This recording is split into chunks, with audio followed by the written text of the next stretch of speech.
Howdy, howdy, YouTube.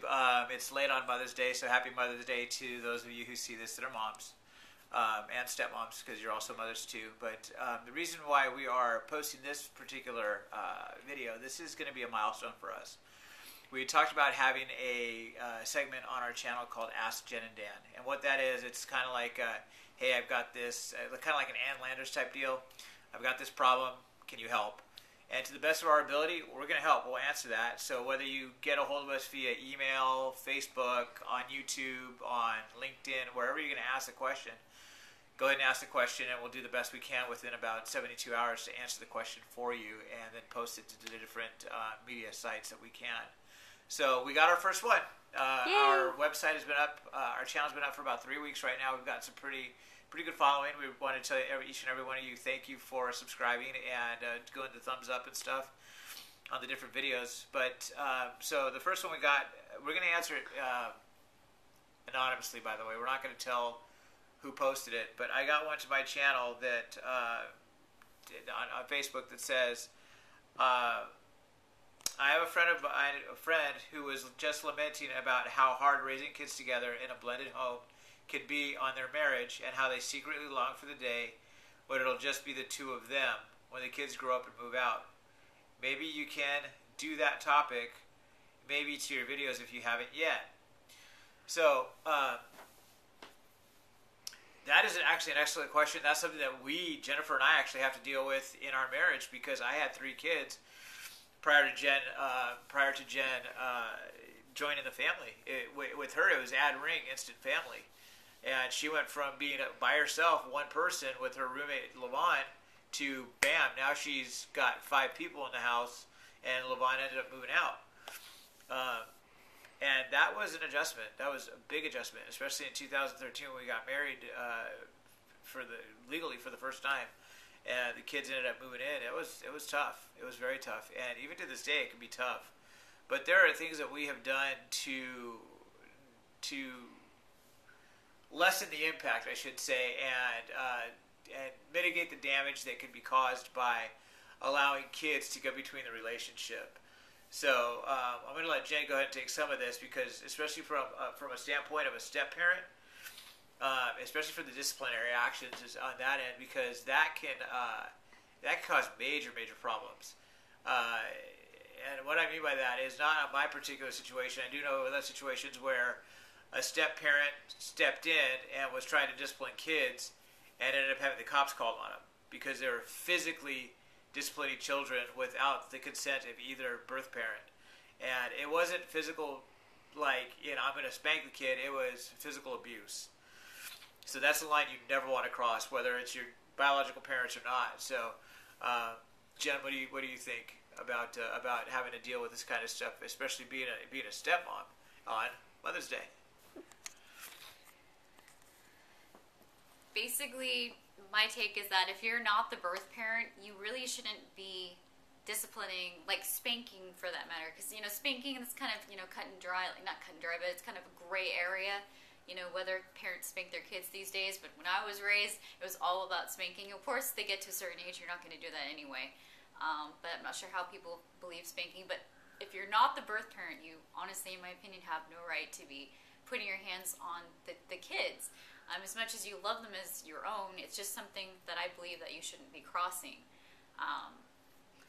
Basically, with regards to being a step parent, it's much a journey. You don't always know what to do at all times, but it's a journey. And as Dan eloquently, you usually like to explain, it's like juggling alligators. So did you want to tell them a little bit about the order is what Sure. you think could be, a possible, guideline to follow if you're in a blended family? Sure, absolutely. And then maybe you can talk a little. Okay. Sorry. So, listen, guys, we had an outline that we discussed before we started doing this, and this may sound a little uncomfortable coming from us because we're just not in our groove yet. And the reality is this: is when we wrote the book, I wrote in there a chapter called "Juggling Alligators." And what I say often when Jennifer and I are arguing or I'm having a hard time is that because I have so many different things going on, a career, illnesses, a marriage, an ex-wife, kids, in-laws, parents, a dad that's suffering from dementia, I feel like I'm juggling alligators, and it's just a matter of time before I get bit. One of the challenges that we face with the kids portion of it is how I handle them can determine what my long-term relationship is with them, as well as how their long-term relationships develop with their spouses over the long run. So I have to be careful. When I was first a single dad, I had a heavy hand. I really didn't know how to discipline very well. I came from a disciplinary family that was into corporal punishment. Back when I was growing up, there was no calling CPS because you got your butt spanked. It was go to bed, cry it out, don't do it again. Things have changed. I don't necessarily think for the better, but when it comes to situations where the kids are getting out of line, especially in our marriage, I would be the one to be the disciplinarian in this situation. Jennifer has at times raised her voice to the kids, especially if they're really getting out of line, but it's not to where she's doling out discipline.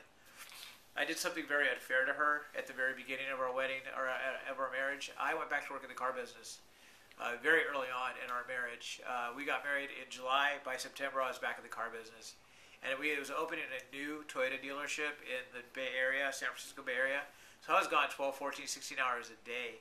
And also, I was gone on the weekends. So we'd go pick up the kids on a Friday and take them home on Sunday. Well, I wasn't the one picking them up or taking them home. Jennifer was.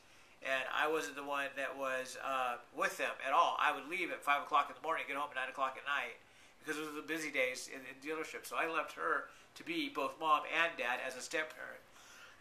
Our relationship almost didn't survive. Right? And she's laughing because she knows. It almost didn't survive. It wasn't a fair thing to do to her. So I don't recommend doing that. Right. Push her in the deep end so she could sink or swim. And that could say, because she wasn't juggling alligators, she was juggling sharks. Anyway, what I wanted to say on this also is, right away, if you can, get help. Get into counseling. Get somebody else involved that knows more than you, especially in situations like this, especially if you have a husband and a wife who have kids of their own, and then you end up having your own children, where it's a his, mine, and ours. It can be really challenging. But let me just break it down to this, and I think it's going to make it really, really simple. Is number one, in your marriage, the hierarchy in the marriage is God comes first. If you believe the way Jennifer and I have, we're both, like I mentioned before, we're both born-again Christian. This doesn't necessarily have to go with what you believe, but if you're Muslim, if you're Catholic, if you're Mormon, whatever your God is, your God comes first. Then your marriage, then your children. One of the pastors that we saw said it was God, your kids, and then your marriage if you have a blended family. When I first got married, I definitely believed that. I really did. And I treated Jennifer like that. And again, I mentioned in a previous video, I told her that she's replaceable, my kids aren't. And that almost ended our relationship. What it did do, thank God, because I'm a believer, there is a statement in the Bible that says all things work for good to those who love the Lord and are called according to His purpose. That God took that damaging portion of our relationship and turned it into something good. Because what it did is it introduced us to one of the pastors that we counseled with, Kevin, and he was a godsend in our relationship. We had other pastors we had counseled with, and they were also instrumental in helping keeping us together. But Kevin had a couple of things that he added to our tools of tricks, our bags of tricks, so to speak, that really helped strengthen our relationship. Like number one, couch time, and the number two is a talking stick. Those two things, and also making sure that the kids understand that I'm going to side with Jen. And don't come to me and then come to her and try to get different things out of each one of us.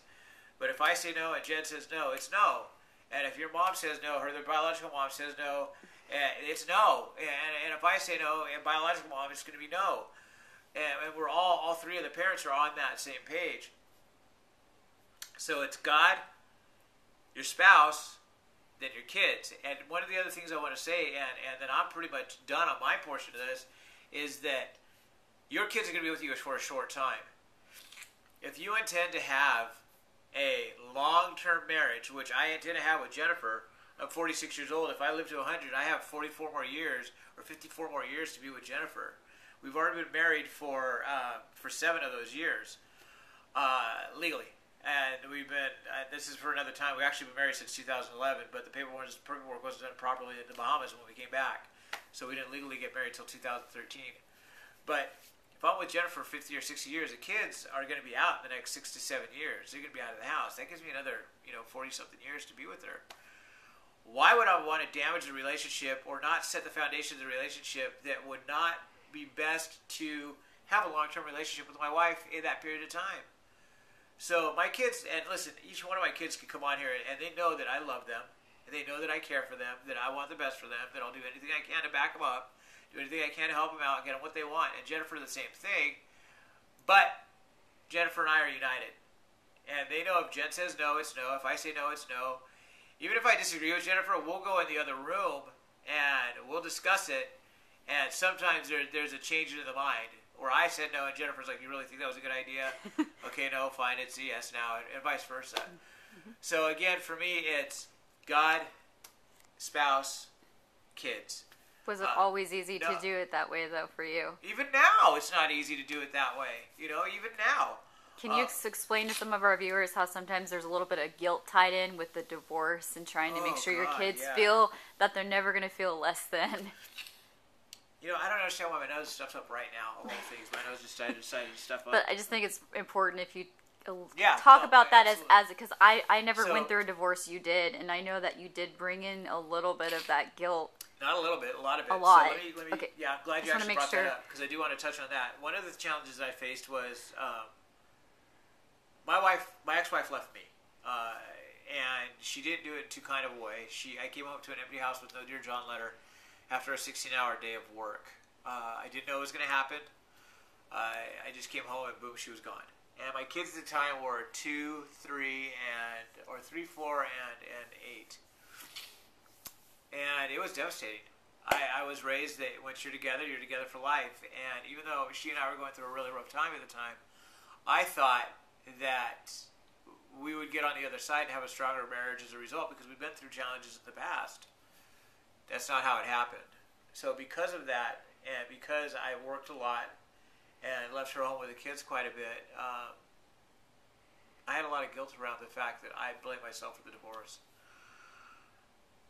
And because of that, I felt that I had to, really step it up when it came to the kids, give them everything they wanted, not discipline them, basically be a Disneyland dad. And when you're in a new relationship and in another relationship and working, or working towards marriage, that's not really conducive to a good relationship with your current spouse. I used to listen to a lot of Dr. Laura when I was married, and I always thought, and I told Jennifer this when we first went on our first date, I'm not getting married again until Amelia turns 18. And if you can do that, good for you. I couldn't do it. I met Jennifer, and I knew that this is the woman I want to spend the rest of my life with. The second date that I had with her, I knew that from then on I want to spend the rest of my life with her. So because of that guilt, I have rationalized to myself that I could deal with the argument with Jennifer and overcome the damage I'm going to do to our relationship in order to make my kids feel good about what they want, or about what I'm going to make sure that they get, and put Jennifer last in this situation. And I don't do it all the time. And at first it may have been a little bit of a habit. It isn't any longer, I don't think. I think it's few and far between now. The kids know that.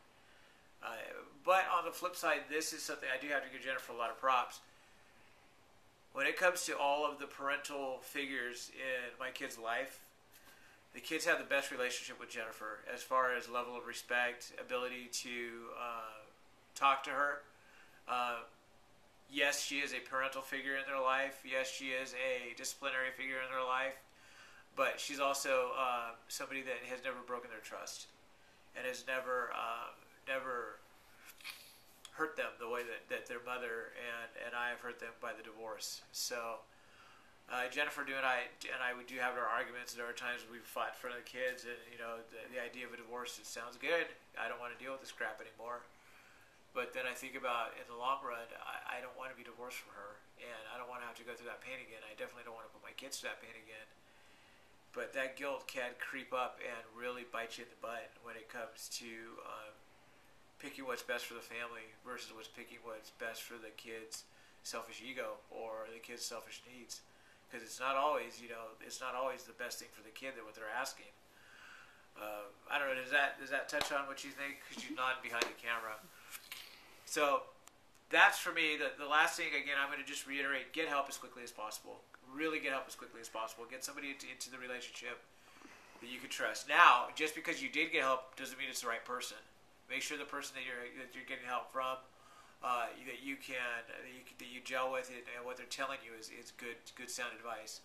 Number two, it's God, your wife, then your kids. God, your wife, and your kids. Challenging to deal with. Trust me, it's very challenging to deal with. But there's a way. If you get that set in the family dynamic very early on, the kids can adjust to it. The adults can adjust to it as well. And then last but not least, when you need help, if you need help with us, we're open to talk to anybody. You can get a hold of us through the YouTube channel. You can get a hold of us on Facebook. You can get a hold of us LinkedIn. Any of the platforms that we're going to be on, please reach out to us. We'd be more than happy to help you out. And then if necessary, we could also make a referral to you that's in your local community that might be able to get you the help that you need. I don't have anything else I really want to say. I'm going to actually go ahead and let Jen take over and just close it up from there. So anyway, thank you guys. Thank you for your time. And again, happy Mother's Day to you moms. Definitely happy Mother's Day to my wife. We didn't have the kids this weekend because of this COVID. I don't even want to get into that. Just yay for the people that are protesting. And that's all I'm going to say about my political belief on that. So, Jen, let me go ahead and get that from you. And go ahead. So I just wanted to thank Dan for being so honest and sharing with how hard it is to maneuver around when you're going into a new relationship with kids, coming out of a divorce that you might be bringing in feelings of guilt. Just remember that eventually that person that you're dating or you're married to, you're going to be with them for a long time. That's usually the goal when you're in a relationship or heading toward, the aisle. So when dealing with, children, you have to make sure that you always, of course, want to make sure your children feel cherished, but not to the point where you're neglecting your partner. That's really a big deal, is not to neglect, your partner over it. I know Dan struggled with it when we first, got married and everything, but I'm really proud that he, took the time and, with guidance, he realized, hey, maybe this mentality isn't quite working. But I have heard people that have pushed the significant other away and the relationship crumbled, or the marriage crumbled, or the new marriage rather crumbled because the people ended up putting their kids above their new spouse. Now, from my end of things, I did not, have an opportunity, to be married before until I met, Dan. So for me, this is my first experience being married. So I'm going from, single to instant family. So it's like you have to make sure you remember the fact that spouse, maybe they've never been married before, and it wouldn't be right, to put them in a different position. It's not my fault that I met you later and you already had kids, for instance. That's my angle from it. So, you always want to make sure that it's God, husband, wife, and the children, and everything else is below that. There's a lot of other stuff below that, and, you always want to just focus on that pyramid it's kind of like a pyramid, and focus that way. Also, I was just thinking that with COVID, of course, you brought up COVID, a lot of us are stuck inside right now. It's been really difficult, and especially if you have a blended family, and maybe you have kids from, his and hers, and it's a mix and everything. Start to reflect a little bit on what life was like when things weren't locked down. When it comes to having a blended family, I'm sure if you've got kids that are with you during the week, some families, mostly the kids are over just on the weekends, but you do have the blended families that the kids are over 24/7. And so I want to guide people, or not guide, but advise people to maybe step back and say, okay, when life picks up again, when we go back out of hiding, it's kind of how it feels, we're in hiding. How does our life what is our life? What would our life be like? Was it too busy? The life after this lockdown, I guess, is what I'm saying. What would you picture it looking like, is what I'm saying.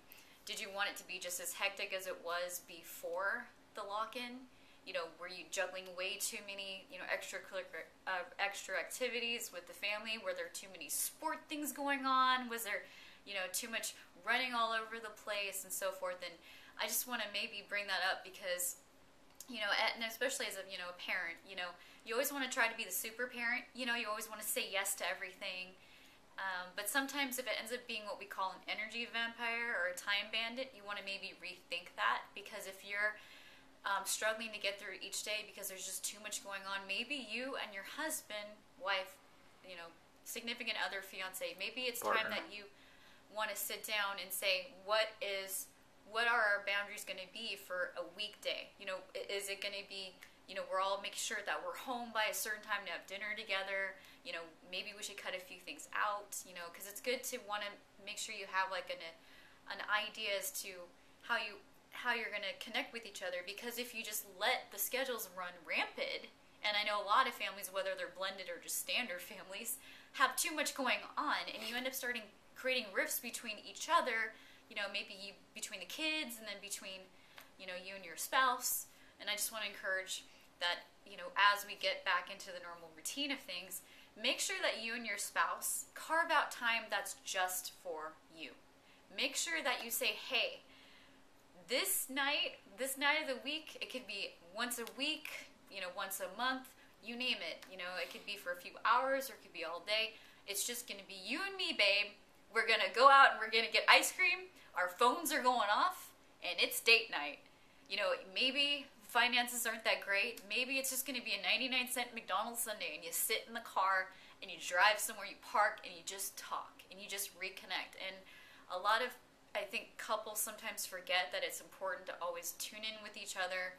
And if they're feeling like they're being pulled in too many directions, it doesn't take that long to sit down and say, hey, this is going to be our thing. And that's where some couples fall into a bad pattern, is that they let life basically come between them, and you don't want life to come between them. And unfortunately, sometimes it could be all that's going on with the kids.